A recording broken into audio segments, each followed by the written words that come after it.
Shalom, Shalom, truth seekers. I just wanted to do a real quick video on the timing of Pentecost this year.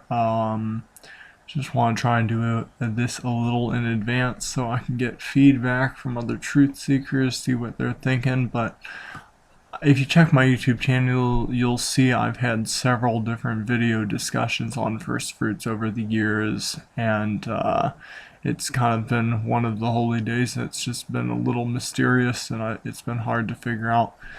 It just seems a little vague. I think the main question is, when was first fruits, because you need to be able to count from first fruits to Pentecost, so it was important to figure out what's first fruits during the week of unleavened bread, was it after the week of unleavened bread, is it on a fixed day, does the prophecies of Yeshua have to align with it, all these different things.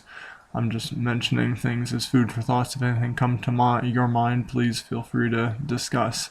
But I want to point out the big thing that kind of jumped out at me at the last minute last year, and this has been a progression, but this seems like a pretty good point. So I mean, again, you can follow kind of the progression of this thought, and my thoughts on different things, like how the Book of Jubilees says 26th day of, I think it was 26th day of the month or something, and I have questions like why, the Creator was very specific about the other holy days, like if they fell, if Passover fell on the 14th day of the month, he said it fell on the 14th day of the month, and the unleavened bread the 15th day of the month, and the Feast of Trumpet the first day of the 7th month.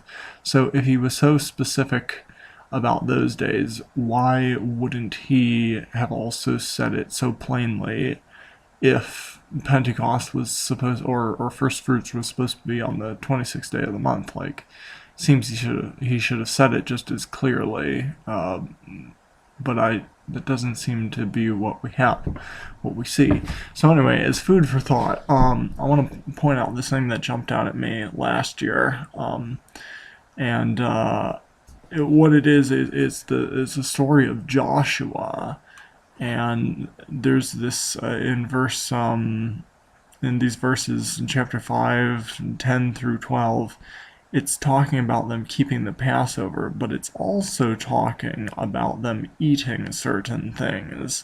And this is the important verse, because there's a mention about these specific food types in Leviticus 23:14. So there's an association here, and there's a relationship, and there's some timestamps to pay attention to. So anyway, let's read this. And the children of Israel encamped at Gilgal and kept the Passover on the 14th day of the month at even in the plains of Jericho. And they did eat of the old corn of the land on the morrow after the Passover, unleavened cakes, parched corn in the selfsame day. So there's something important I don't want to forget. I think I forgot to mention in the past, but the word corn is in italics here, and that may or may not be very important. I think this is just going to be part one, just to get the ball rolling on this again in advance to think about this.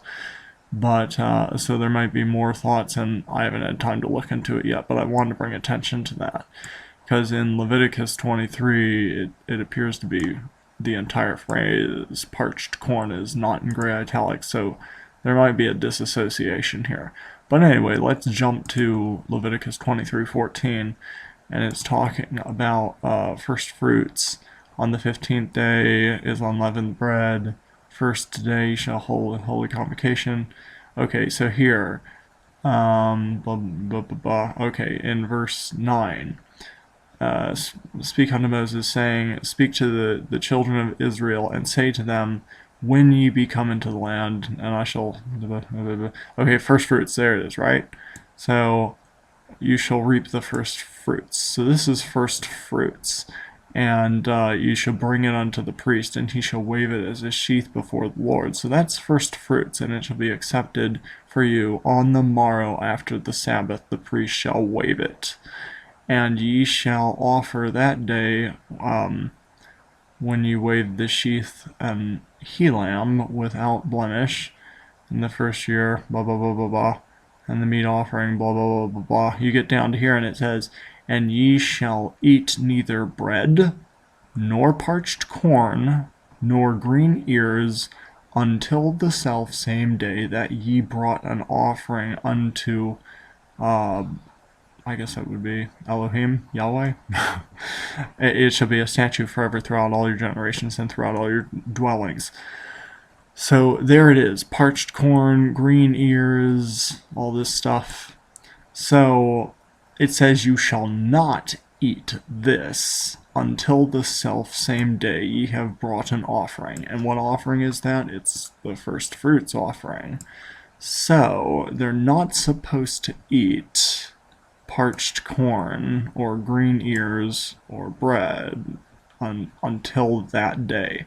So if you jump back to Joshua 5:15, it says, again, verse 12 was saying it was Passover on the 14th, and they did eat the old corn of the land on the morrow after the Passover, unleavened cakes and parched corn in the selfsame day. So I'm going to have to look into why that's in italics, but if it all checks out, they are seeming to be eating, well, they're eating unleavened bread still. I guess that's not really the important part, because obviously they would be after Passover. But this is really the important part. I think the old corn and the parched corn and selfsame day. I have to check why that's in italics. But so the thing is, he said, ye shall eat neither bread nor parched corn nor green ears.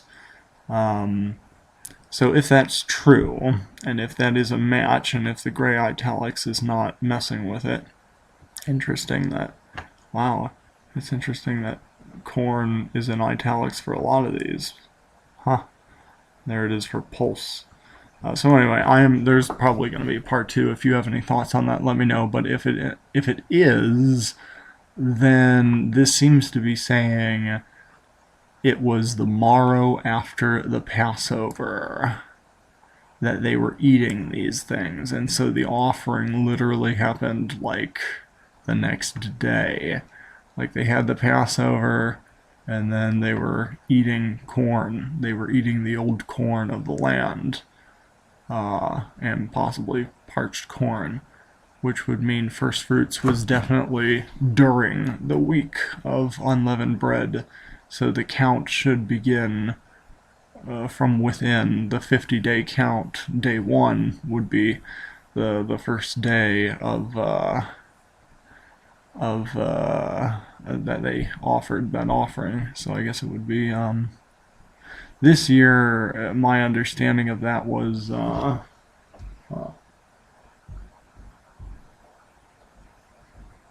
checking my notes. 7, 6, 5. It's like April 5th. So I'm landing around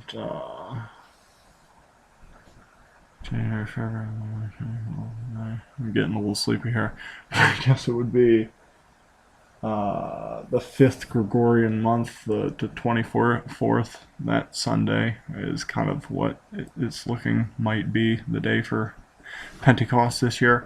But anyway, like I said, if you follow the other video discussions I've had on first fruits on my YouTube channel, you'll kind of see the progression of thought. But it's been really hard reading Leviticus 23 to try and pinpoint the timestamps to place first fruits, and does it go during the week of unleavened bread, is it after the week of unleavened bread.